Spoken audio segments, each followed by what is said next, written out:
Hello students, in this video we see how to make water alarm using water sensor. This is the required component of our project. Breadboard, jumper wire, water sensor, buzzer, battery cap, battery and water. First of all, see water sensor. Water sensor has 3 pins. One pin, first pin is signal pin, the middle pin is VCC positive pin and the third pin is ground pin. Simply connect this pin with jumper wire. Connect red wire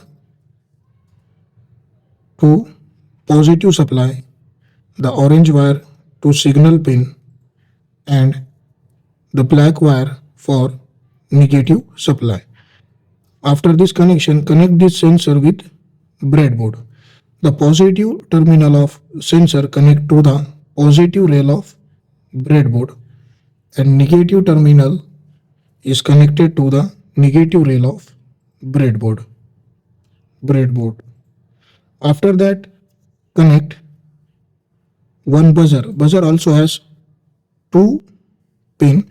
First pin is positive, which is longer one, and short leg is negative.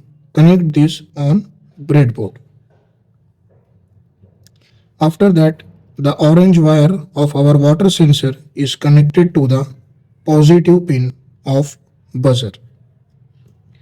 And after that, connect buzzer negative pin with the negative rail of breadboard. And finally, connect your battery cap with battery. The red wire of battery is positive and black wire is negative.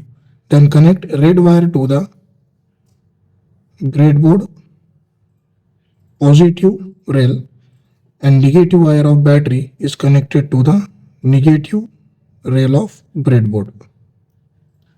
See, the sensor is on. When you put your sensor in the water, it starts beeping.